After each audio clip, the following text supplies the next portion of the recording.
for startups, but that's that's a subject for another day. Yes, yes, sure. The room is very familiar. The person is unfamiliar. That's the only thing. The beard has changed the looks. If the lockdown completes by 30th, then I'll get back to normal. Normal. You don't need to be anonymous thereafter.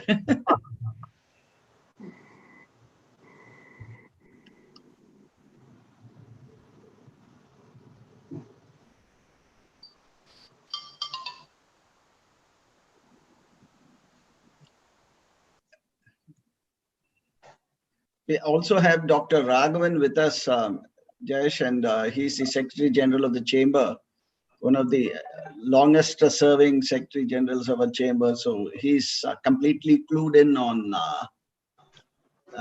business and industry in south of India, apart from a great in-depth knowledge of what happens across India. Dr. Raghavan. Hello, Dr. Raghavan. Thanks for agreeing to our request, sir. Thank you very much. No, my pleasure. My pleasure to be with all of you. We'll begin in a few minutes as some of the housekeeping arrangements are complete, and we'll start on times. Good evening, President. Good evening.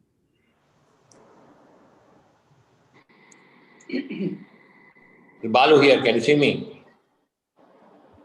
Chief, no, but I think Aishwarya. Yeah, I can now see you. In fact, Jayesh, I must introduce you to the doyen of the film industry in South, AVM, from the house of AVM, Mr. Balasubramaniam. He'll raise his hand and you can pick him up in the gallery. And he is a distinguished past president of our chamber, also the only one from the entertainment industry. And we recognized it as an industry very long ago. Wonderful. President of the chamber. Excellent. Nice meeting you, sir. So, thank you, sir.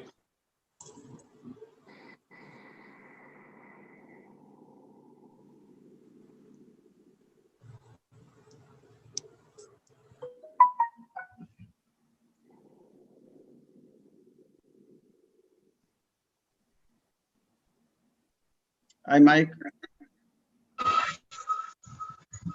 Hey, Chief, how are you? How's the coffee? Good. Good. Rebooting again. Rebooting again, yeah. Fantastic. And with one of the famous names of India. Absolutely, absolutely.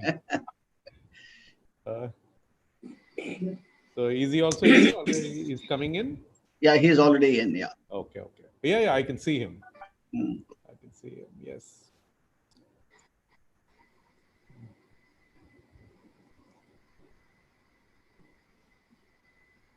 Fabulous, fabulous.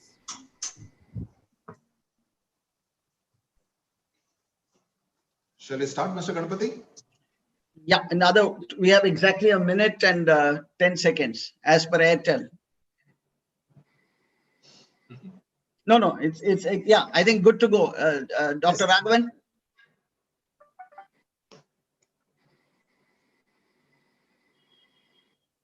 Yes, unmute. Dr. Raghavan, start.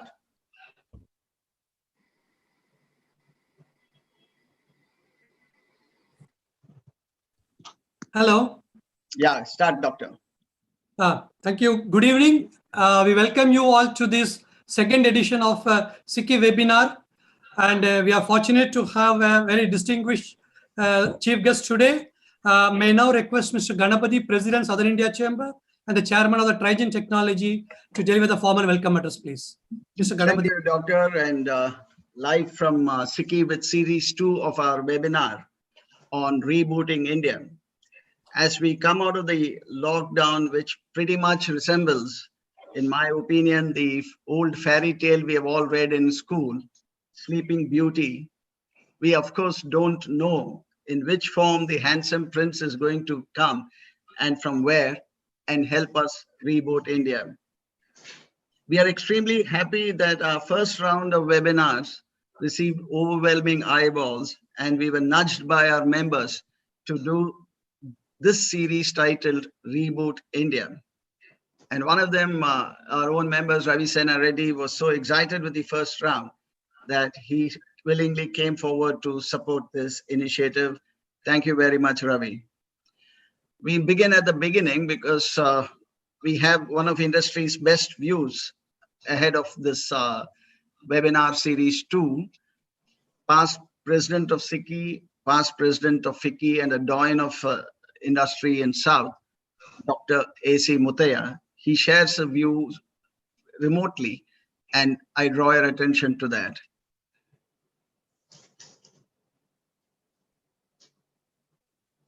Friends, we're facing challenging times, unprecedented.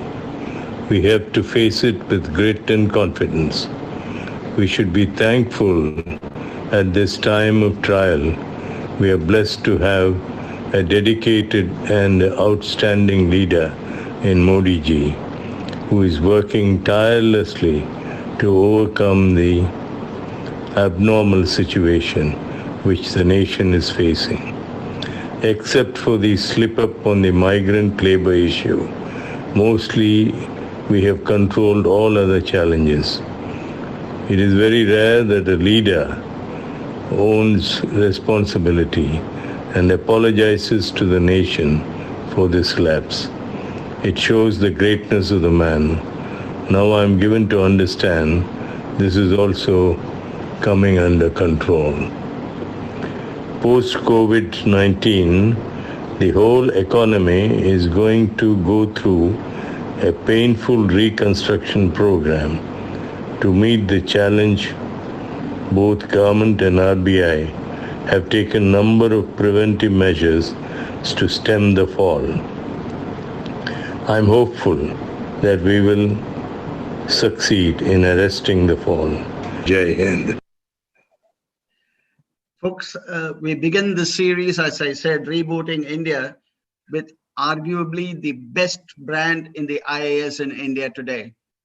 An alumnus of IIM Calcutta, a topper of the 1992 batch of the IAS, and perhaps industry will substantiate what I'm saying, the most accessible IAS officer in the country, and I dare say I know a little bit about it. He made Telangana the most preferred destination in the country for investment, not only in the IT sector, but almost in every other sector. I still recall during this lockdown a few weeks ago, concerned as some of us were on some of the issues that the startups were facing, I texted him on WhatsApp, and within 20 minutes, he was on the call to give me a fair hearing. And that's the kind of man who the World Bank picked in 2000 to do one of its kind, perhaps a first of its kind, to assess how the poorest of poor live in a village. He did a project to assess them, and he, through his efforts, demonstrated that poor have limitless ability to transform lives. He did this by living with the poorest of poor, one amongst them. A great humanist. As we begin to talk about it in the post-COVID era, how IT can transform the world and how IT itself will change the way business is done. Plus, of course, how the world readjusts and re-engineers itself to the new context. Ladies and gentlemen, please welcome one of the most distinguished IAS officers in the country, the man who's put Telangana on the world map of IT, and plus much more, Jayesh Ranjan. And to talk to him is one of India's most distinguished TV and media journalists, my good friend and brother, S Sudhir. Over to you, TS. Thank you very much, Mr. Ganapathy. I completely second all that you said about Jayesh. I've known Jayesh for many years now, and I've always admired his skills in navigating different departments. In addition to what you said, I recall that if you speak to anyone who knows a bit about tourism, especially in erstwhile United Andhra Pradesh, they will recall the kind of innovations that he brought into that sector while he was heading the tourism department. Jayesh, I can see that during the lockdown period, you have put your shaving kit under lock and key. And this kind of a dapper salt and pepper look really suits you, especially for those of you who don't know, Jayesh is quite a connoisseur of fine arts and has a real interest in music and culture. So this kind of a look really goes with that, Jayesh, and quite a different world from the world of industries and IT and textiles that he handles in his present responsibility as Principal Secretary, Industries, Government of Telangana. Jayesh will speak for the next 10 to 12 minutes, give his view on how the world has changed post-COVID and how the government of Telangana and India in general is really gearing up to face this challenge in a corona world. Jayesh, your mic is live, and after that we will interact, take a lot of questions from our participants, people who are listening in. Thank you very much, Jayesh, for joining in. Thank you. Thank you very much, Sudhir. And thank you, Mr. Ganapati, Mr. Raghavan, other senior leadership from SICCI for inviting me to this webinar. It's a matter of real honor and privilege to interact with all of you. So as Sudhir mentioned, I'll speak for about 10 minutes or so. And roughly I'll speak in 3 parts. One, I'll speak about what's really happening right now. What is the COVID scenario? Because while we are in lockdown 4.0 and more relaxations are being given, it is not to say that COVID has completely vanished from India or from the world. So I will also share with you what is the current status and what we have been doing well in the last few months. And I'll speak about the 2 subjects I look after, IT and industries, what is happening in the immediate future, and what are our plans for the medium term and the long term. And then I'll be very happy to listen to your ideas, your suggestions, your questions, etc. So let me first of all begin by mentioning that since the chamber looks after the whole of South India, we all know and admire that Kerala has really succeeded. If at all anyone has to compliment a state in India today on absolutely perfect COVID management, that credit will go to Kerala. But I also feel very proud to share with all of you that after Kerala, a few other states who have done well will include Telangana. In fact, if you look at the numbers themselves, our number of positives from the beginning when COVID outbreak started in India is just around 1850 odd. And we have had about 53 deaths, unfortunately. So the numbers by and large are very, very small, very minuscule. And the other good thing to share with you is that all these new cases which come. So as I said, the numbers are 1850 odd. I mean, every day at around 8 o'clock, we get that day's number. So today also some numbers will come. 1850 may become 1900. Because for the last few days, we are observing every day an increase of 40, 50, 60, 30 in that range. And we all know that in other states, I don't want to run down any state or name any other state, but many states are showing numbers every day in thousands, 2000s, and so on and so forth. So in that context, ours is extremely well contained. And the other good positive thing to share with all of you is that most of these new cases, these 40, 50 cases which come every day, they are coming from extremely limited number of containment zones. So this is also a very kind of positive thing, that this is not spreading all over. It is not that every day some new outbreak happens. There are some certain number of containment zones from which unfortunately new number of cases are coming. So the success of how we have been able to keep the numbers very low is that we have done a very effective contact tracing. So when the cases started to come, many of you will be able to recall that in early periods of March, there was a gathering in Delhi, in Nizamuddin, and then people who had attended this gathering, when they went back, they started spreading. So at that point in time, our government became very alert. We were able to pinpoint who are the people who came back to Telangana after attending that event, whom did they get in touch with, where are they living. And so a very effective kind of contact tracing, and then obviously quarantine management, that happened. So because of it, the number of quarantine zones, the number of containment zones have really come down. There are only a limited number of containment zones in Hyderabad city. Rest of the state is completely open. And in terms of mortality also, as I said, of course, losing even one life is a matter of sorrow and we should feel sad about it. But as I said, as compared to other states where hundreds of people have died, we have just lost 50 lives, and that too elderly people, mostly who have other comorbidities, etc. So because we have been able to manage it well, our numbers are low, morbidity is low, cases are coming only in well-defined containment zones. And these zones also, let me share this with you, are very, very small geographically. So if, let us say, in an apartment complex, suppose we find one positive, it does not mean that the entire neighborhood gets locked down. Only that apartment is made a containment zone. So we have limited number of zones, and that too geographically very pinpointed and very precise kind of zones. This is also the reason why Telangana is perhaps one of the very, very few number of states where regular economic activities, commercial activities, they have all been allowed.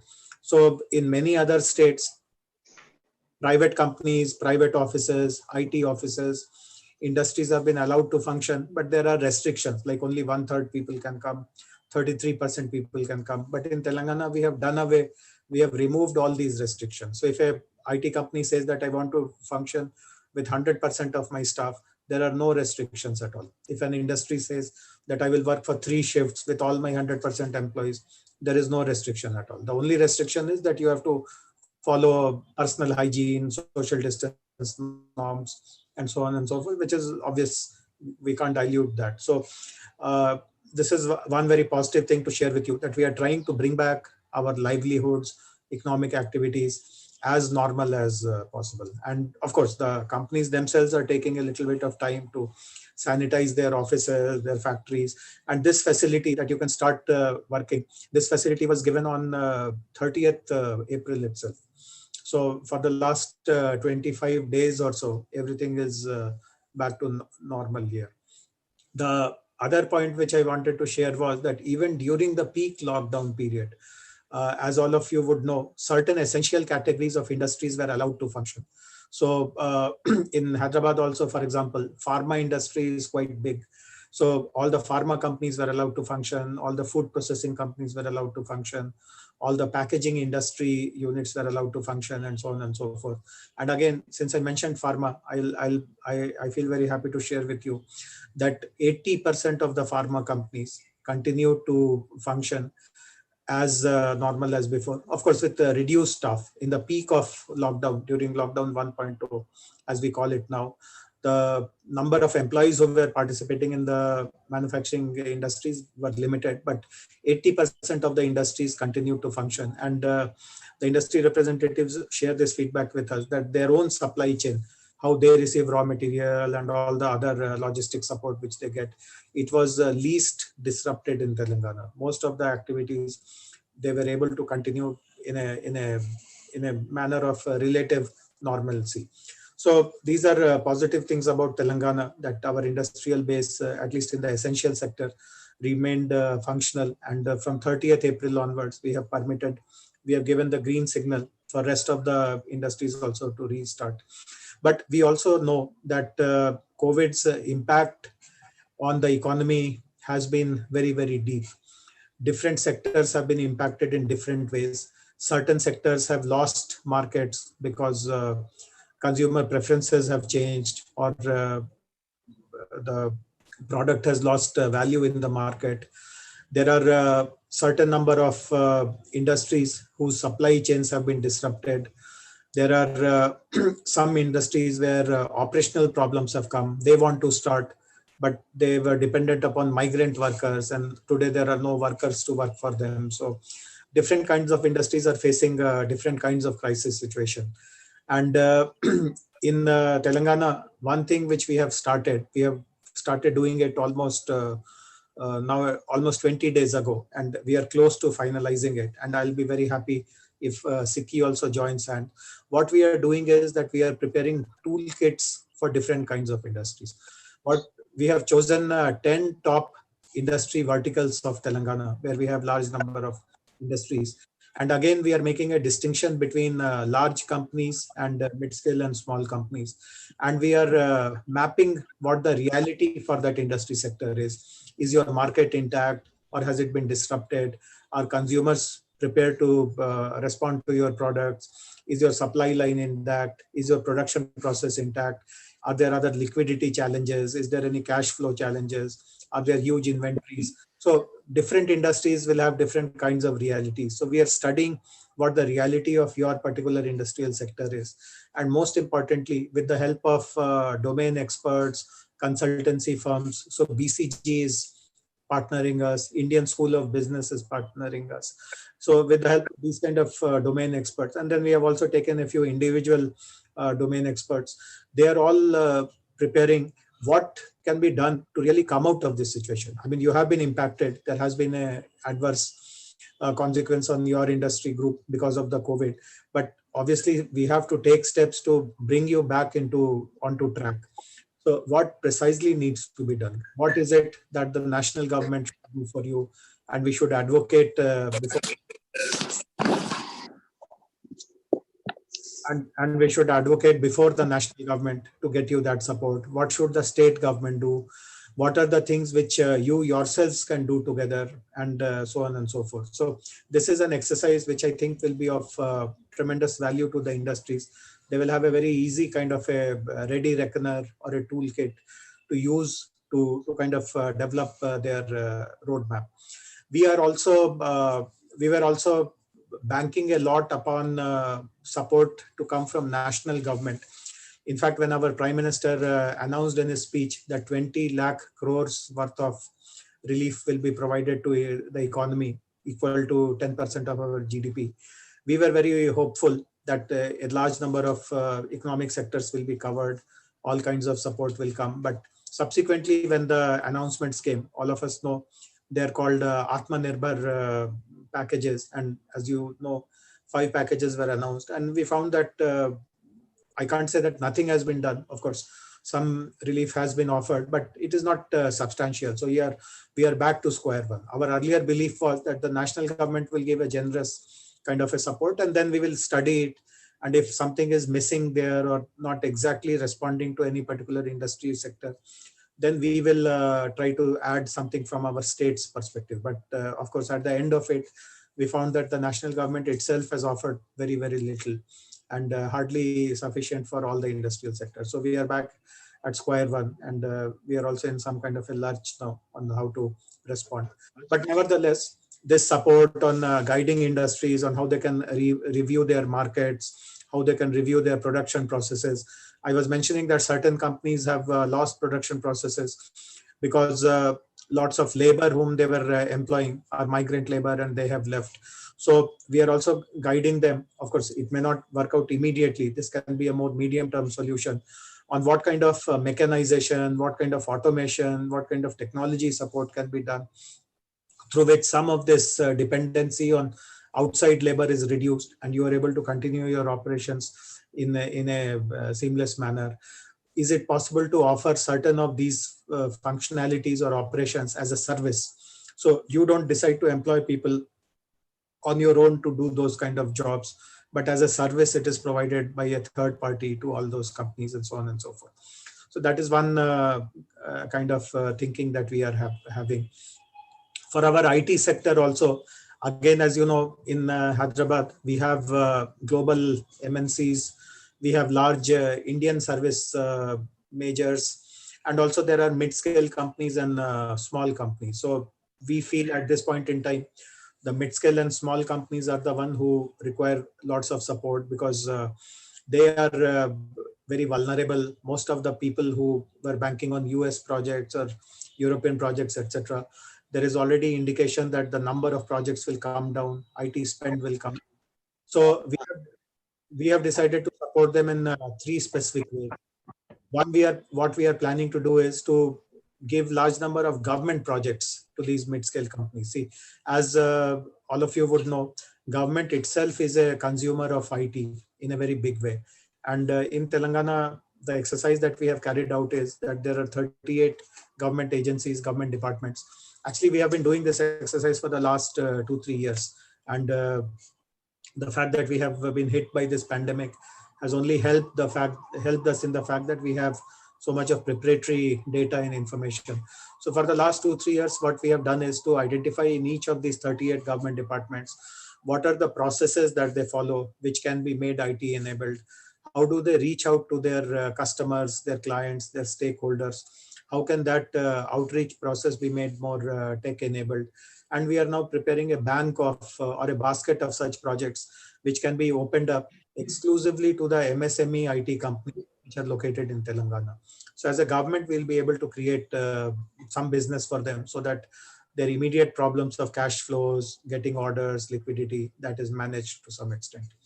Another way in which we are helping these mid-scale and small IT companies is that many of them, the reason why they're not able to compete when such kind of challenges come across is that they don't have the best possible talent. I mean, they have good people, but you can't say that the best, most talented people are working in a mid-scale company. So what we have decided is that we have an institution in Telangana, which is called TASK, the Telangana Academy for Skills and Knowledge. So we are preparing, we have given this offer to all the mid-scale companies that if your employees want to take any reskilling programs and improve your skills so that they are much more market relevant and you can get newer projects, then we will be able to run reskilling programs for your employees completely at government's cost. So we will pay for these courses, and these will be top class courses developed by the best IT minds, etc. The third benefit which we are giving, which is a very significant benefit, which is typically if you analyze the costs of an IT company, we see that infrastructure costs are quite high. So if you are renting an office space in Hyderabad, you pay high rents because urban rents are typically very high. Your power costs will be high, internet costs will be high, commute costs will be high. So what we have decided is that there are smaller towns in Telangana, for example, Warangal, which are called tier 2 towns, tier 3 towns, places like Warangal, Nizamabad, Karimnagar, Khammam, Mahbubnagar, where our government has actually built space for IT companies. So we have offered this to all the small and mid-scale companies that if you want to hive off a part of your work to one of these smaller places, we will give you rent-free space. So your rental cost plus your internet cost, power cost, all this we will bring it to zero for some years. And of course, in these places also, we will train your employees, we will help them maintain good quality, etc., etc. So this is how some package we have worked out for our IT industry, for the mid-scale industry and the small companies. Of course, the big boys can obviously take care of themselves. The last thing which I wanted to share with all of you is that we are also seeing where are the opportunities at this point in time. While there is gloom, there is despondency, economy has been hit badly, but are there opportunities also? And I'm sure all of you are aware about it, that some opportunities are coming by. For example, many companies, again, this is due to the anti-China sentiment, which has been prevailing for quite some time due to the US-China trade wars, and which has been further enhanced due to this COVID pandemic's origins in China. Lots of companies and countries also, incidentally, have taken a decision that if they were invested heavily in China earlier, they would like to now review that and they would like to prefer a geographical diversification strategy, which means that they would like to look at other locations also where they can set up their manufacturing. So obviously India potentially can be a very attractive destination. And given the fact that a few months earlier, before the COVID pandemic struck, our country has reduced corporate income taxes, some reforms have been carried out. Even in the Atmanirbhar packages, reforms have been indicated. And much before COVID, etc., has happened, almost 4 years ago, 5 years ago, Telangana already has taken some path-breaking reforms. Our ease of doing business ranking is the best in the country. We have a revolutionary law which is called TS-IPAS, and so on and so forth. We feel that amongst other states in our country, we are in a better position to really catch on this or latch on these opportunities. So we are moving very aggressively. We are being assisted by lots of other system partners. For example, today morning itself, the Indian Embassy in Tokyo has organized interactions with some Japanese companies for us. We were able to tell them about what advantages Telangana can offer. Invest India is guiding us in where are these opportunities possible. Of course, I know that other states are also doing. It's not that Telangana is the only state, but tomorrow when companies start looking at India, we want to be counted as one of the front-running states. And I would request SICCI members also, if there are members of your network or your supply network, if you think they can be influenced to come to India, we'll be very happy to host them in Telangana. I will just take another minute to, I had not thought that I will speak about it, but since I see very, very senior industry leaders and veterans in this call, I will just tell you 3 salient features about our industrial policy. Tomorrow, if you are talking to someone who is in Japan or Korea or US or Europe or China, and you want to tell them about India, please tell them about Telangana and use these 3 points that I'm going to mention about Telangana. So the first thing is that Telangana is the only state in the country where you can start the construction of your factory building or your industrial building right on day 1 without waiting for any approval or permission. So as all of you are familiar, since you are industry veterans, you know that getting the building construction permission, this Gram Panchayat clearance, municipal clearance, water approval, groundwater, that easily takes 3 to 6 to 9 to 12 months, depending upon the efficiencies which prevail in that state. In Telangana, that 3, 6, 9, 12 months is actually 0. I mean, you can select your land in the morning, and in the evening, you can start your construction. You do not require any approval, any permission for that. The second important point to share with you is that we give all approvals and permissions when you are ready with your commercial production. For building construction, nothing is required. But when you are ready to manufacture products in your industry, you do require approvals and permissions. And in Telangana, we guarantee that in 15 days. If you don't get it, if you, let us say today is 25th May, suppose you apply on 25th May, and if you don't get any reply by 10th June, from 11th June, you can start your factory. No questions will be asked. So 15 days is the guarantee for giving approvals and permissions. And the third thing which I want to tell is that we have a very attractive package of incentives, and there is a flexibility of meeting or beating the best offer that company would have got from anywhere else. So if a Japanese company tells me that I went to Gujarat government also, and they told me that they will give me this much of GST benefit, this much of power tariff, this much of capital investment subsidy, I will just close my eyes and say yes to it. There is no bargaining, there is no negotiation, there is no give and take. If you tell me that Gujarat has given me 100, I will make it 101 and sign and hand it over to you. So please tell people about these advantages of Telangana. Companies who have done business with us in the last 5 years are really impressed that such a fundamental reform is ever possible in the government system. And they have been pleasantly surprised. And many of the people who have invested in the past have invested the second time, third time, fourth time. In fact, I can share this example, and this can be the last thing which I tell you. This is a real example. I can tell the name of the company also, so that there is no doubt that I'm telling you something very authentic. This is a company called Hindustan Sanitary Ware. You may be familiar with this company. Somani. Yeah, the owner is Mr. Somani, and obviously, as the name indicates, he's not from Telangana. There is nothing that he's obliged to give back to Telangana, because I think he's a Sindhi, and my guess is that his forefathers originated from Pakistan, but that's a different matter. So Mr. Somani, Hindustan Sanitary Ware, in the last 5 years, they have made 6 investments in Telangana. Not 1, not 2, not 3, not 4. 6 times they have done new projects in Telangana. And obviously, they find the going to be so good that they're investing again and again and again in the state. And he's not the only example.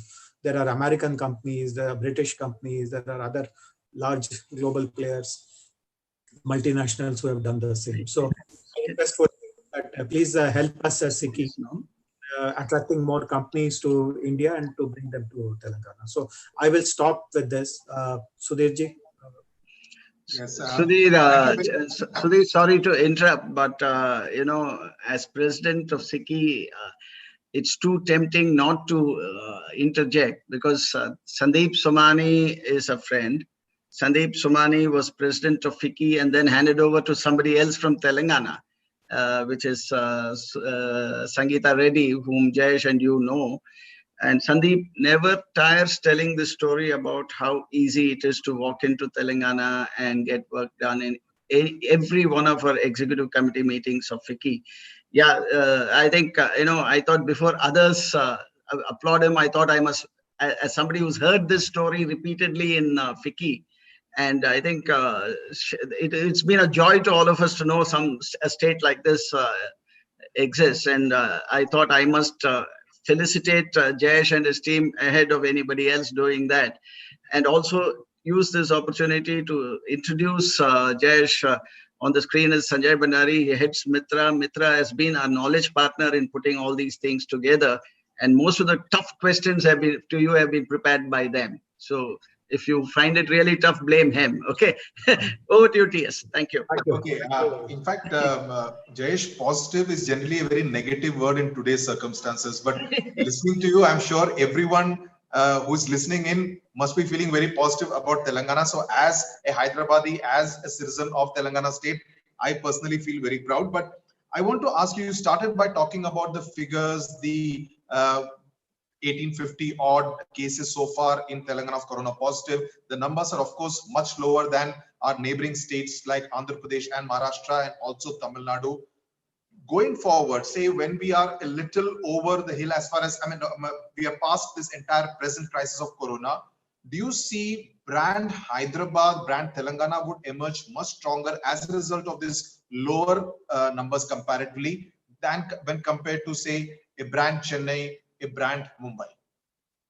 Yes, I'm confident about it. In fact, the IT industry itself praises us quite a lot. In fact, as all of you would know, the IT industry transited to work from home. When the lockdown, etc. started, we gave them this work from home option. But work from home is not a very easy thing to accomplish. I mean, we speak easily that you just go and work from home, but it is not as easy as it sounds. There is lots of steps involved. You have to shift hardware, and not every employee has his own laptop or something which can be utilized. You have to load software in that hardware. You also require your clients' approvals. Many clients are very sensitive about this privacy, confidentiality. Similarly, many IT companies in Hyderabad are in a special economic zone. So they're in that export kind of a scenario. There is lots of paperwork involved in getting those approvals. And I feel very happy that in just 3 to 4 days, this transition happened in Hyderabad. And all the IT companies, as you know, they have clients. They are executing projects. Some of them were given to them 2 years ago, 4 years ago, 6 months ago, without diluting any quality or service level agreements. The delivery schedules, the delivery standards were maintained as it is. So the reputation of Hyderabad as a reliable center where even in adversity, people show professionalism, people show discipline, government supports them in these kind of challenging times. That reputation has been greatly enhanced. So I'm very confident that we will come back with very strong brand image for Hyderabad. You spoke about a number of companies who could exit China in the near future. When I spoke to you for an interview in the last week of April, you mentioned a lot of American companies looking to do the same, and about how Hyderabad in particular could be a magnet of sorts. But would these companies be looking only for the usual stuff of reliable power, land, water supply, easy government clearances, etc.? Or would, in a COVID era, would they be looking for an X factor from any city, any government, any state that they approach to set up their base in? See, we have been, I'm glad you have asked this question. In fact, this is something which we have thought through very, very deeply. And I would request SICCI as a body also to take it up as much as you can. See, my sense is that any company which is exiting China will look at how this new place will compare to China.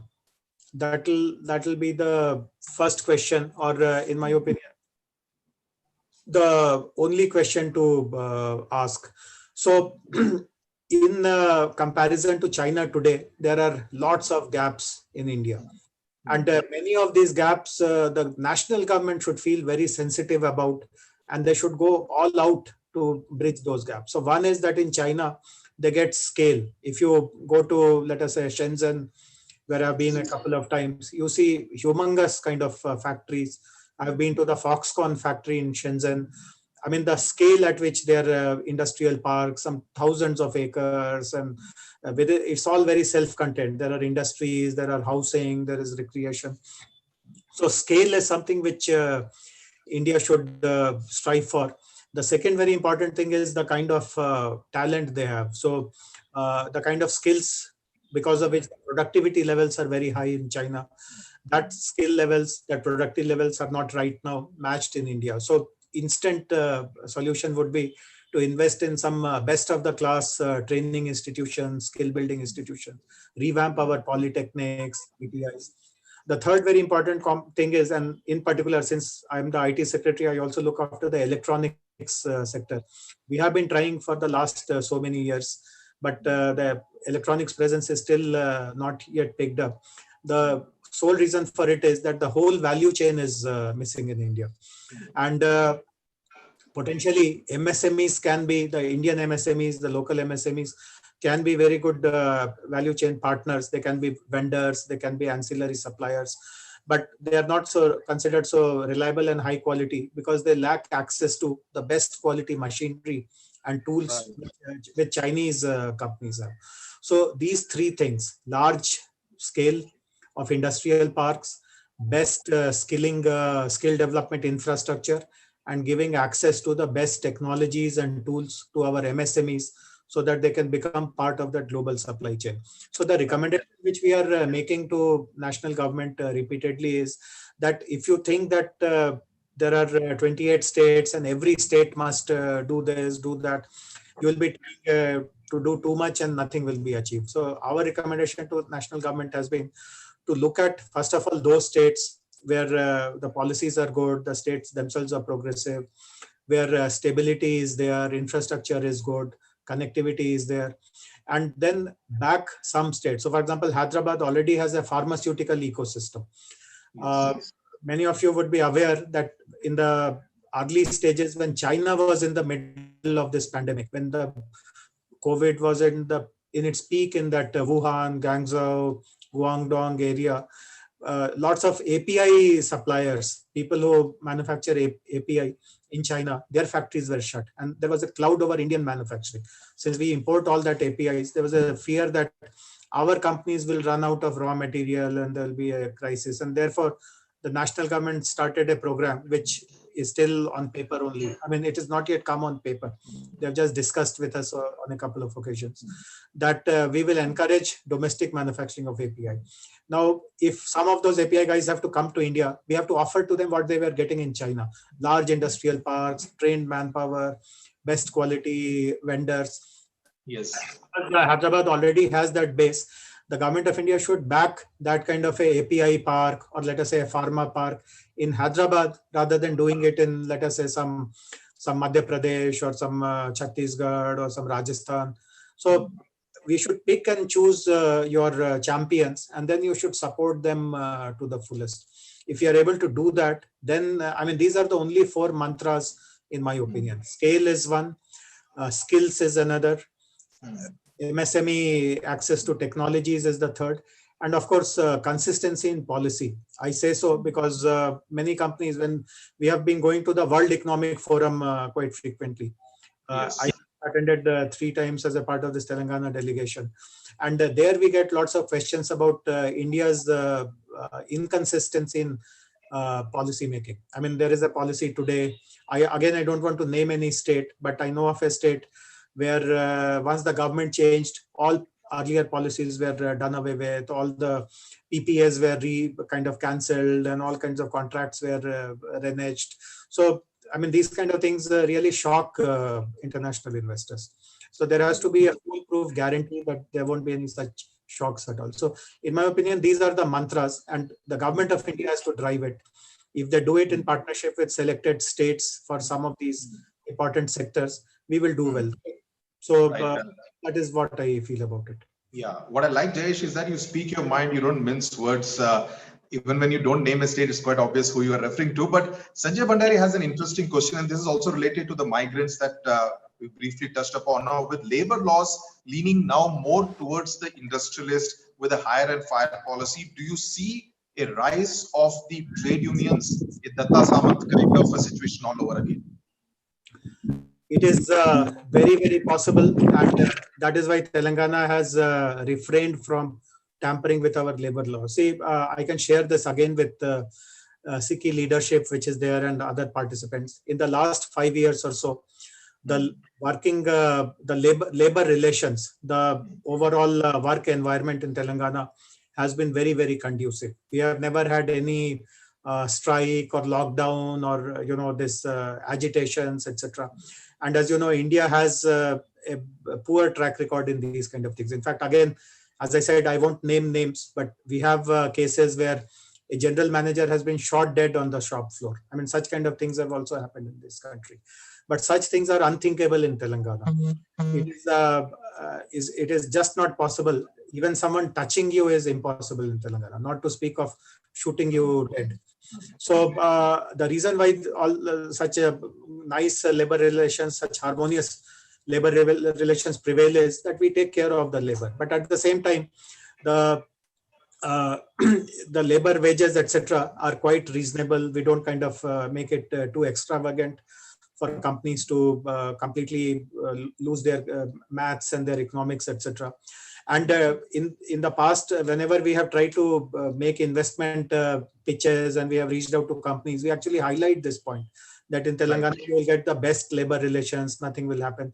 So today, I don't want to do some very reckless changes in the labor law, just in the name of attracting new investments. I'm clear that this is going to be counterproductive.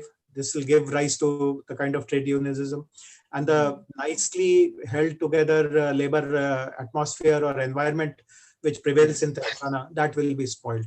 But certain reforms need to be done. I mean, in these 3 states where labor law tampering has been done, they have also done some good things. For example, there used to be multiple inspections, so they have changed that system. There used to be too much of manual reporting for compliances, etc. They have made it electronic. So those kind of reforms, we 100% would ourselves. We have already done many of them, 1 or 2 which they have not done. We would like to do, but not these reforms that you make them work and don't pay them anything and stuff like that.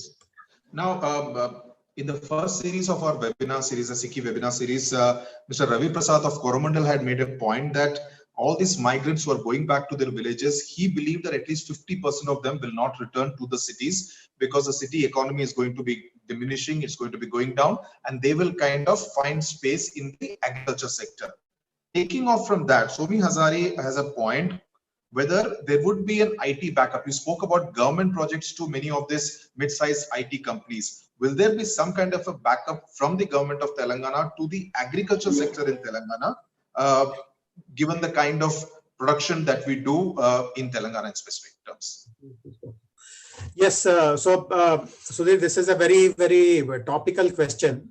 Some of you may be aware, but many of you may not be knowing this, that in the last 10-15 days, actually much longer than that, but lots of public announcements have been made.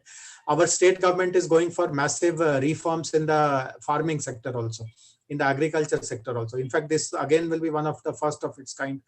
We are going ahead with what is called crop colonies. See, our experiences, and all of you would have also seen in your respective states, there have been many years when due to overproduction, prices fall down and farmers face distress. In fact, in Telangana also this used to happen. Chili farmers will bring their produce on the roads and they will dump that chili. Tomato farmers in Andhra Pradesh will bring the tomatoes on the road and throw it below the trucks and all, because there is no market for that. So we want to do scientific evidence-based cropping management every year. What is the extent beyond which prices are bound to fall, etc., etc. So lots of reforms are happening, productivity increases, and so on and so forth. So I am looking after technology solutions to support all these agriculture reforms. And I've very recently constituted a small task force group in my office, which is trying to identify what all technologies are available. So agriculture, as you know, there are certain pre-production kind of things. So when we were brainstorming and debating, someone told me that Microsoft has a solution which can predict, which has used big data for the last 50, 60 years, and they have created a predictive tool.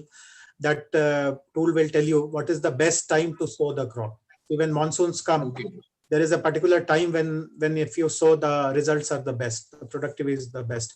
Already many states have tried this out, including Telangana, of using drones to do pest spraying, pesticides spraying, precision agriculture. There are other tools also which help you aggregate your produce, find the best market. So all possible, the entire value chain of cropping, we want to find the best available technologies, and obviously we'll give preference to homegrown technologies.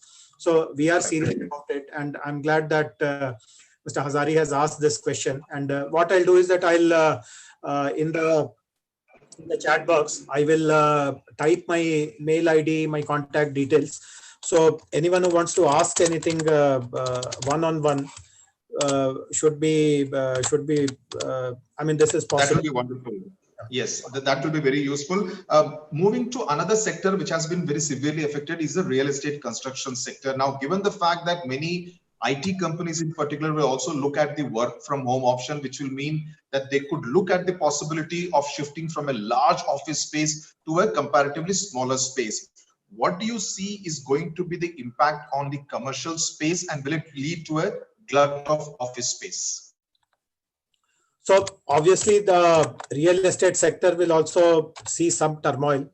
We are still not very sure what are going to be the long-term repercussions, but in the short run, when companies would like to kind of preserve cash, etc., definitely the demand that we were witnessing, in fact, Hyderabad itself had become the #1 city in terms of getting more and more demand for commercial real estate. For the first time last year, we had overtaken Bangalore in terms of the absorption of commercial real estate, demand for commercial real estate, and so on.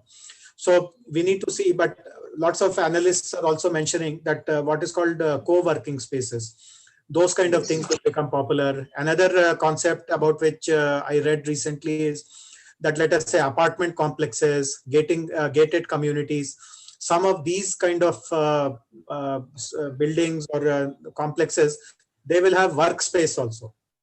So I live in a gated community, but instead of going to my office, which is maybe 10 kilometers away or 15 kilometers away, there is some common area where we have office-like environment. So I may be working for company X, my neighbor in the gated community may be working for company Y, but both of us can come to that space from where we link up to our companies, to our devices and work. So lots of possibilities, lots of interesting things are being talked about, and let us see what happens. So this is also an area where we should do a deeper dive and come out with some toolkits, some recommendations for the real estate players also. Right. Telangana, Jayesh, has done pretty well in the power sector compared to the kind of issues we used to face in United Andhra Pradesh. Mr. Ganapathy has a question talking specifically about API. API calls for huge power needs, and it's a very significant cost component. Does Telangana have a plan?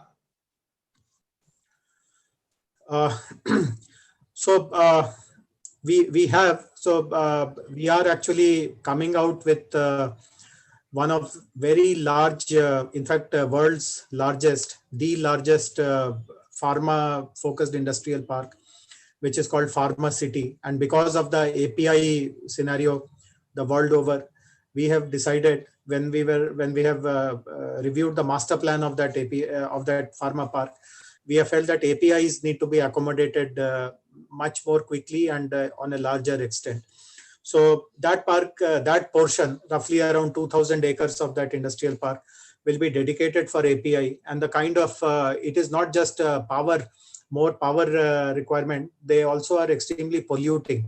So the sewerage treatment, the effluent treatment has to be of a very high order. So we have provided for all that, and we are only waiting for the national government to announce that scheme before we take off and start allotting. So we have taken care of. Yeah. You mentioned about electronics at the beginning of your talk. Now, Sanjay Bhandari wants to know what can be done to bring India in the forefront of the manufacture of electronics.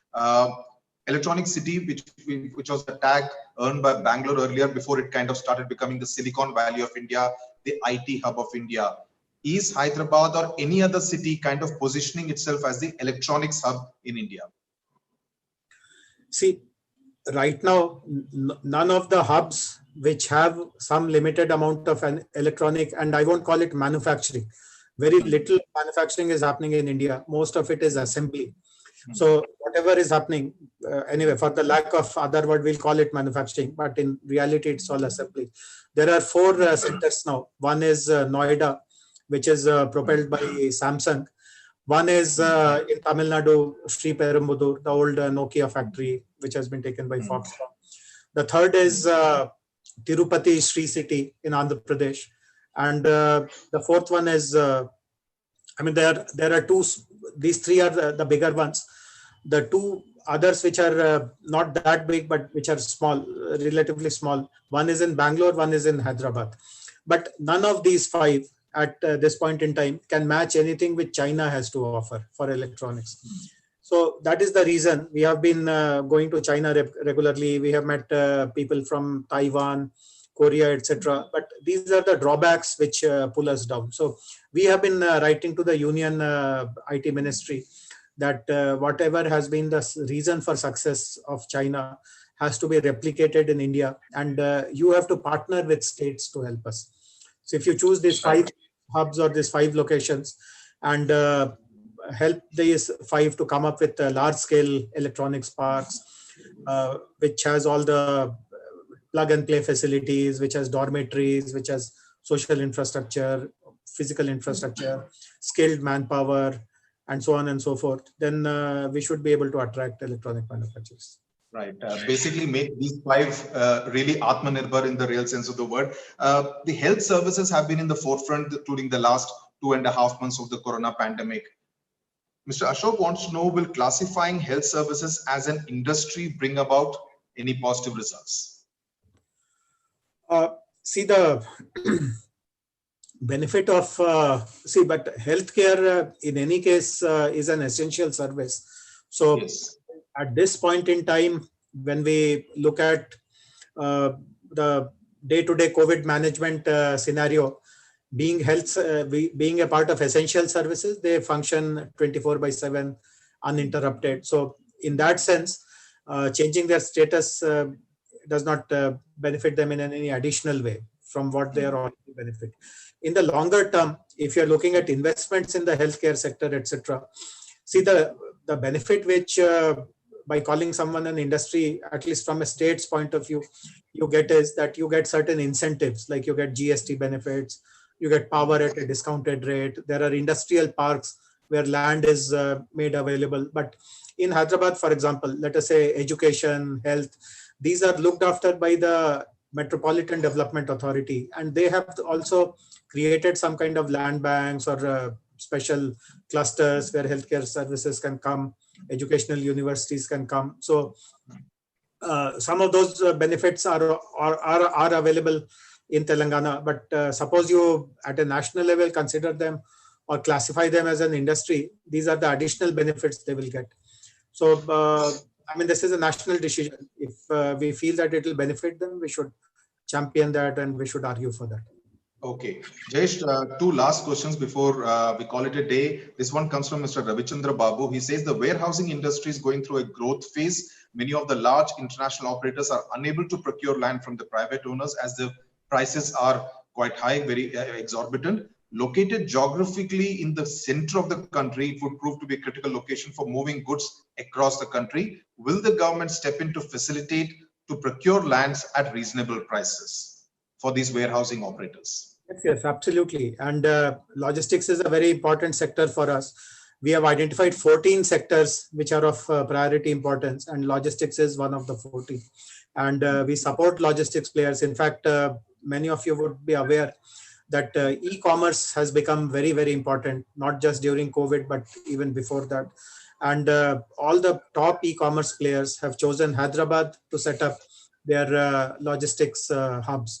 Amazon, just to give an example, their Asia's largest fulfillment center is located in Hyderabad. It is close to the airport.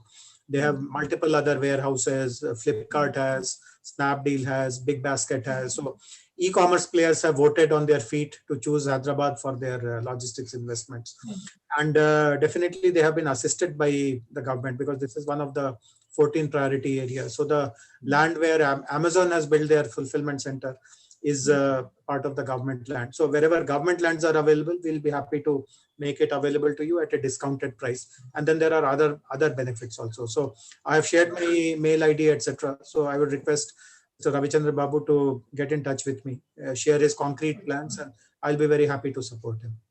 Right. Jayesh, you mentioned about the fact that you are looking to kind of train people from Telangana so that you are not completely dependent on the migrant labor, the guest workers coming in from Bihar, Jharkhand, Uttar Pradesh and other states. How long do you think this entire process is going to take place, and how do you see that changing the entire work culture and ecosystem in Telangana, and same could be replicated in other states as well? Yes. So two things we are doing. See, one is that why we don't find local workers. There are two reasons. One is that those are very low end kind of jobs, and no one prefers to do it. And therefore, so for example, a brick kiln worker. So in Hyderabad, in Telangana, most of the brick kiln workers are from Orissa, because no one locally is prepared to do those kind of jobs. So there our answer or our support will be, is it possible to mechanize some of those tasks? Is it possible to bring some technology? Can some of the work be offered to all the brick kilns as a service? So that is one.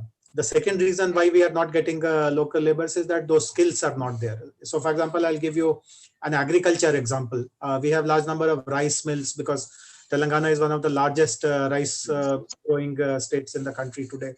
So after the grains are harvested, the milling operations start, and for milling operations, there are particular steps of how you bag all those rice, and then you weigh them, and then you give it to milling and all. So all that work labor force comes from Bihar, and when we asked the millers here, they told that those skills are not there in our local people.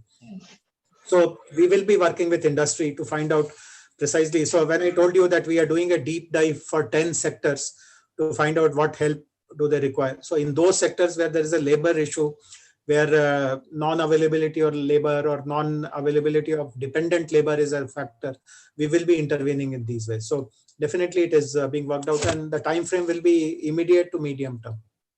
Right.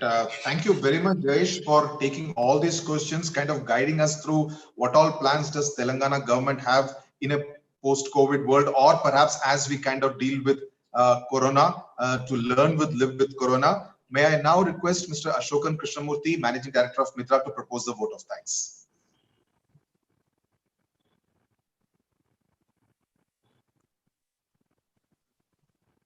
Good evening, friends. It's been quite a revelation for me as far as knowing how Telangana has managed to bring about such a dramatic change in their industrial outlook over the past 5 years. And as we progress post-lockdown, I think the industries is going to be playing a very, very major role in the revival areas. What Mr. Jayesh Ranjan has indicated in his speech, and also on the basis of the answers which he has given for the various queries which have come about, I am sure that Telangana possibly would be going maybe a bit more faster than what the other states are doing. We normally hear of people working 24/7, but knowing seeing the progress of Telangana over the last 5 years, I think in the case of Mr. Jayesh Ranjan, it would have been more like 28/10 rather than 24/7. And Mr. Ranjan, it has been a pleasure having you around, and despite your tight schedule, you've been able to, accept our request, and it's really kind of you, and it was really nice of you to have accepted the request. We thank you very much on behalf of SICCI as well as on behalf of MITRAA. Sudhir, you have been with us in this last series, and you have made a beginning in the second one also. And as usual, you have been absolutely efficient in moderating the discussion, taking the questions, putting it up to the speakers. I think you deserve a very major thanks from our side. Now, coming to SICCI, you know, based on the success which we saw last year, in the last series rather, we became a little greedy and, you know, requested the SICCI if we can have one more such series. And it was extremely nice of SICCI to have accepted this request and gone ahead with the second series of our lectures. I think SICCI deserves a very major, a very big vote of thanks for this particular thing, specifically Mr. Ganapati, Dr. Raghavan, and Aishwarya, who have been really working, I would say here 24/7 for making it a success. This series has been sponsored by Sri City Private Limited, and we would like to extend our personal thanks to Mr. Ravi Sinha Reddy, who has been happy to sponsor this event despite all the other constraints which people are facing during this pandemic times.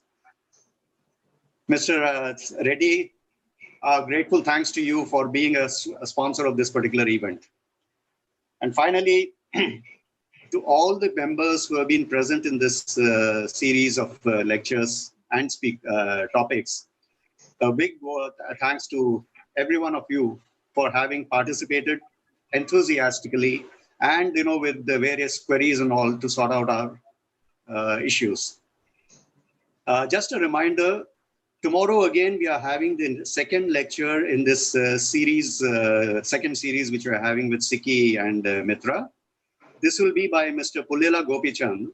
I think we must have all heard about his name. He is a former All England badminton champion, which was an unofficial world championship title. And currently he is the national coach of the Indian badminton team, who have been bringing laurels to this country over the past few years.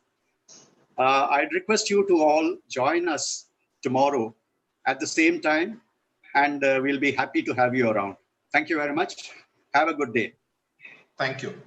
Thanks, Thanks very much. Thanks, folks. See you guys tomorrow. Right. Yeah. Thank you, Jayesh. Bye-bye. Thanks.